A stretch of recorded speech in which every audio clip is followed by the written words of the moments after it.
Hey, I'm back. I want to say a couple more things about this procreate role. Um, uh, I had talked about how modern society makes things easier on men, and it's part of it is because of institutions like welfare and the swipe culture. You know what I'm saying? Making it easy for men to find women, but it's also our attitudes. Many women have this girl power, excuse me, attitude, which is nothing wrong with that because it's kind of needed in the West. The West has been for the longest time, sexist and misogynist. Excuse me, chauvinist society, patriarchal society. That is true, but it doesn't. It's overemphasized in society, and what happens is we have a lot of women who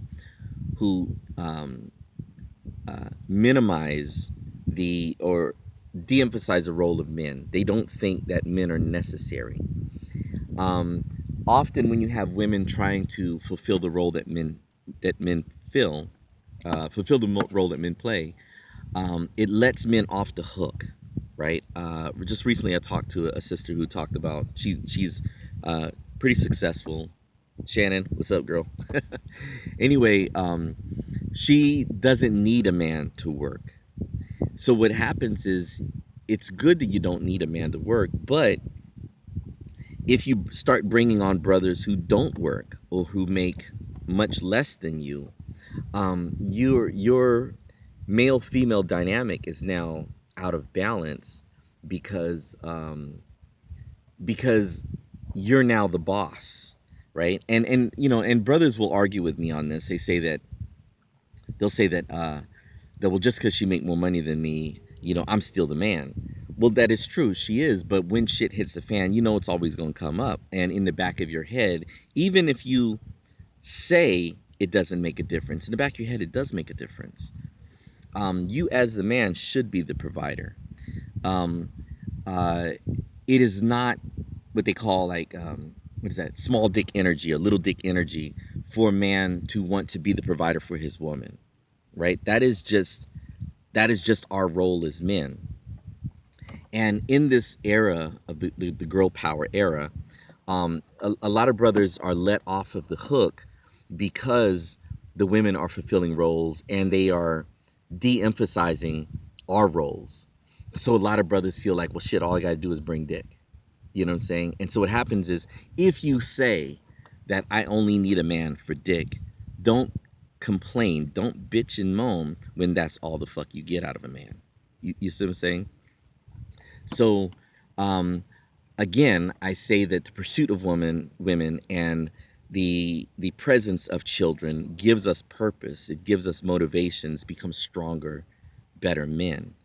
And uh, many of us, you can be a good guy. You know what I'm saying? You could be a nice guy, knows how to treat a girl, things like that.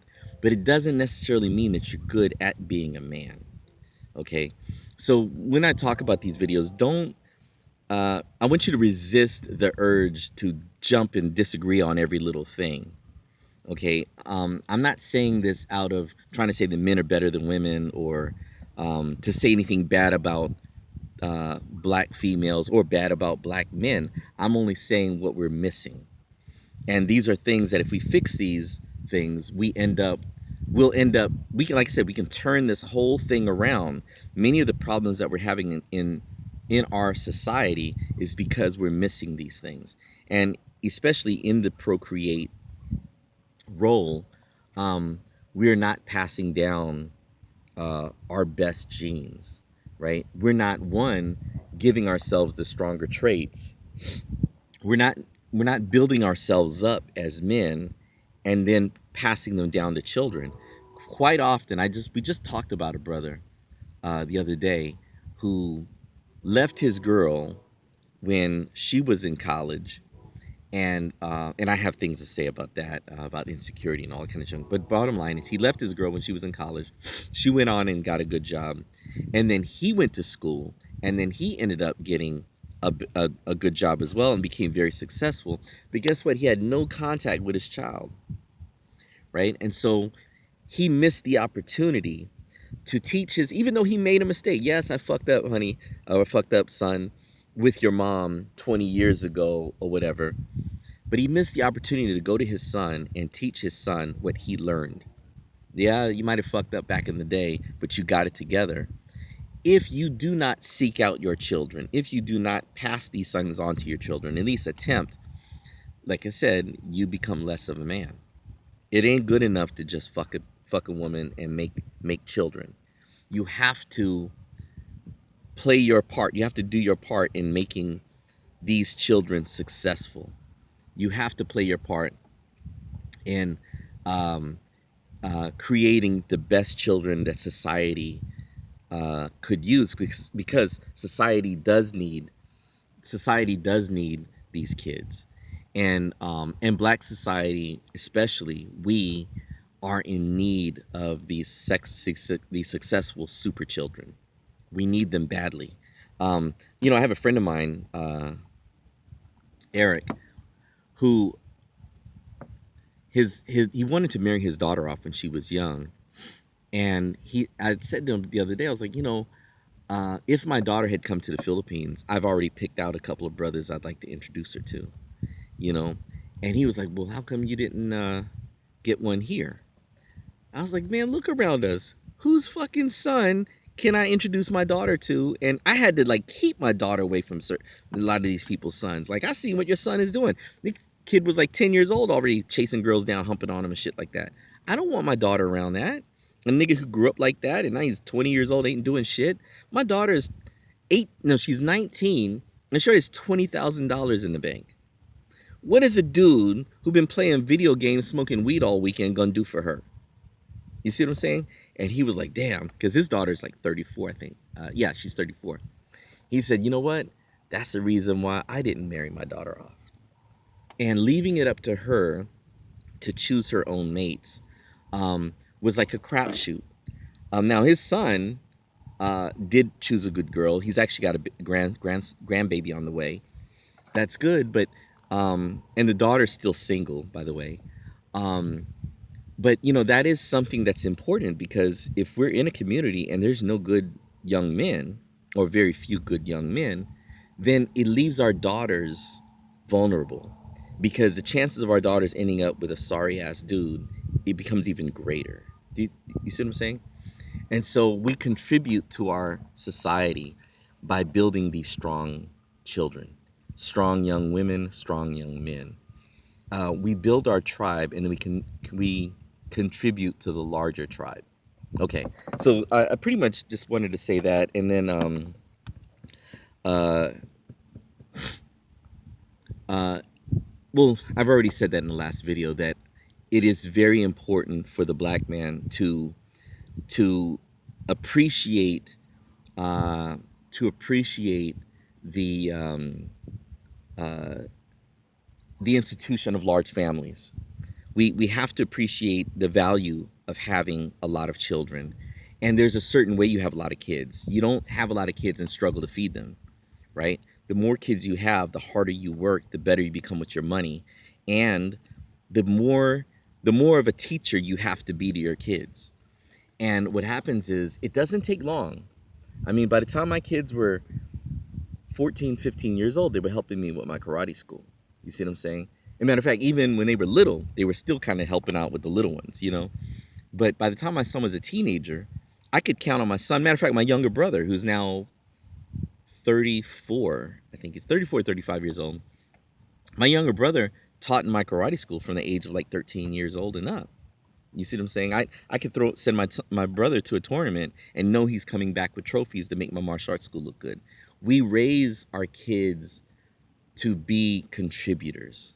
Okay, so contributors to the family, contributors to the family wealth, which is something that we have to talk about this as family Black men, and we will talk about it in the next video.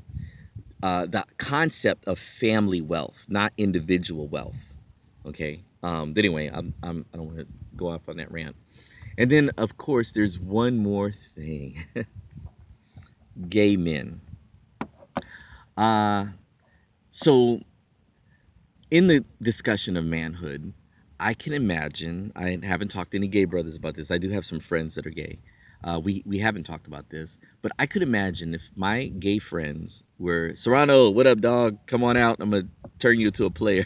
That's what I used to tell him. I told him I was gonna bring him out here and introduce him to some females. That's gonna bring him back to this side, right?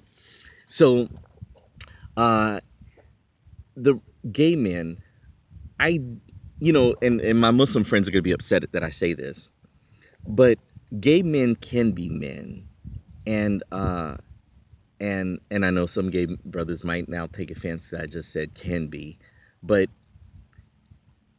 this is just my opinion now. To filter it through whatever moral foundation you have. But it is important for every man to contribute to society, and if gay men raise their sons and they raise their sons or daughters to be strong, intelligent, hardworking, successful, then yes, you are a real man. Who you sleep with, that's your business. You know what I mean? Now, according to religion, to some people that's a sin or whatever. I'm not even gonna touch that right now. Um, Often, what the Pan-African folks talk about homosexuality, they're saying, well, they're not procreating, and I agree with that. We have to build this community bigger and stronger and better. And if you're not contributing to that, then you're taking away from that, right? Now, some people can't contribute, right? So like I said, some gay brothers, just can't do it with a woman or whatever. Some brothers uh, cannot produce children, because of their health or whatever. Um, but you still, in this procreate role, you can still contribute to somebody else's children. I have a good friend of mine. He's not gay, even though people used to try to say he was gay, but he didn't have any kids. He was been celibate for most of his life, very religious, and he had a hand in raising all of his nephews. This brother don't have no nieces. I just thought about that. So his brother and sister both have, I think, 4 or 5 kids apiece. So we're talking about like a lot of boys. My friend is a karate teacher. He's very religious. He's a very wise brother. He and I actually, sometimes we have these debates and arguments, and they may last 2 or 3 hours. And his brother holds his own. You know what I mean? And I mean to brag, but I kind of hold my own too. But yeah, that's why our arguments go for so long. And he's still my best dude. He's like my main nigga. I would fly, and I do. If he gets sick, I hop on a plane, I fly my ass to DC to go see him. That's how tight we are. But our religions don't match, our view of women don't match, things like that. But he is contributing to his family by being this strong pillar in his family and teaching his nephews, even though he doesn't have children. So, gay brothers, I do consider you men. You can protect your community. You can help provide for your community. You can even help raise the children in your community. So I do not see you as someone that hurts community. Now, if we end up where there's so many gay folks out here that our population growth rate is 0 or negative, then that's going to be a problem. But if we're talking about maybe 5% or less of the black community is gay, I don't see why that's a problem. You see what I'm saying? And then, of course, I'll say this to my feminist friends. I roll with women's rights. I don't roll with feminism. And I'll do a video on why I say that. But we touched on that on the last video of how that affects manhood. And anyway, so that's all I've got. And so we'll see you guys on the next video. Peace.